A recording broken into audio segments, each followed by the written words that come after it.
Iran की तरफ से एक बहुत बड़ा बयान भी सामने आया, जहां पर ईरान की रेवोल्यूशनरी गार्ड कॉर्प्स यानी कि आईआरजीसी ने दावा किया है कि उसने खाड़ी क्षेत्रों में अमेरिकी मिलिट्री ठिकानों पर बड़े हमले कर दिए और इन हमलों में देखिए दुबई में कई जगह स्ट्राइक के दावे भी हैं। इसके अलावा अमेरिका के 100 से ज्यादा सैनिकों की मौत का दावा भी यहां पर किया गया है। उधर ईरान के इन दावों का अमेरिका ने खंडन कर दिया। खाड़ी देशों में मौजूद अमेरिकी बेस पर लगातार हमले हो रहे हैं, तो वहीं पर कई मिसाइलों को इंटरसेप्ट भी किया जा रहा है। और देखिए वहीं जंग के आज 5वें दिन भी लेबनान में इजरायल हमलों में 31 लोगों की मौत की बात सामने आई। और वहीं कतर ने कहा कि उसकी एयरफोर्स ने ईरान से आ रहे 2 Su-24 जेट, 7 बैलिस्टिक मिसाइल और 5 ड्रोन को इंटरसेप्ट किया है। ये अलग अलग तस्वीरें आप यहां पर देखिए किस तरीके से सारी मिसाइल्स को इंटरसेप्ट किया जरूर जा रहा है, लेकिन ईरान का फिलहाल दावा निकलकर सामने आ रहा है कि उसने अमेरिका के 100 सैनिक यहां पर मारे हैं। लेकिन सच्चाई क्या है देखिए, ये तो अमेरिका और ईरान ही यहां पर जाने, क्योंकि अमेरिका की ओर से बार बार ये कहा जा रहा है कि उसके सारे सैनिक सुरक्षित हैं।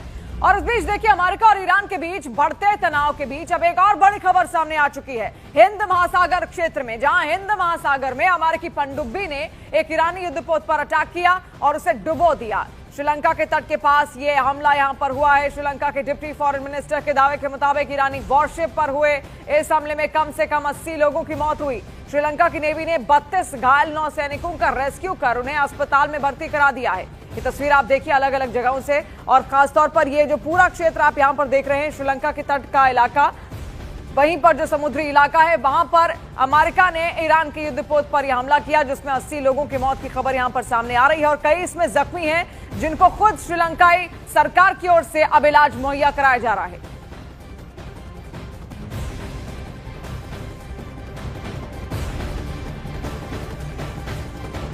तो तस्वीरें आपको यहां पर लगातार दिखा रहे हैं। देखिए अमेरिकी पनडुब्बी को कैसे टारगेट किया गया, और अमेरिका बार बार इस बात को कह रहा था कि हॉर्मुज़ स्ट्रेट से जितने भी जहाज जाएंगे उनकी निगरानी खुद अमेरिका यहां पर करेगा। और ऐसे में ईरान के जितने युद्धपोत वहां से जा रहे हैं उनको टारगेट अमेरिका इस वक्त कर रहा है। ये पूरी भयंकर तस्वीर आप यहां पर देखिए कैसे एक बड़ा विस्फोट हुआ। अब ये युद्धपोत जा क्यों रहे थे, देखिए इनमें पहले तो युद्ध का सामान सारा होगा, सारे वेपन्स इसमें मौजूद होंगे, कई मिसाइल लॉन्चर्स और मिसाइल्स भी इसमें मौजूद हो सकती हैं। लेकिन जब ये लगातार समुद्र को पार कर रहे थे तभी आप देखिए अमेरिका ने इसको इंटरसेप्ट किया, इसको टारगेट किया, इसको ट्रैक किया, और ट्रैक करने के बाद देखिए कितना बड़ा ब्लास्ट। ईरान का ये युद्धपोत है जिसकी तस्वीर आप देख रहे हैं, जिसको खत्म होता हुआ आप देखिए सब कुछ वहां पर धुआं धुआं हुआ। 80 से ज्यादा लोग इसमें घायल बताए जा रहे हैं और लगातार उनको श्रीलंकाई गवर्नमेंट की ओर से सुरक्षा मुहैया कराई जा रही, क्योंकि उसी क्षेत्र के आसपास ये हमला अमेरिका ने ईरान के इस युद्धपोत पर किया है। अब देखिए अमेरिकी रक्षा मंत्री पीट हेगसेथ ने यह भी बताया कि हिंद महासागर में अमेरिकी पनडुब्बी ने ईरानी जहाज को टॉर्पीडो से निशाना बनाकर उसको टारगेट किया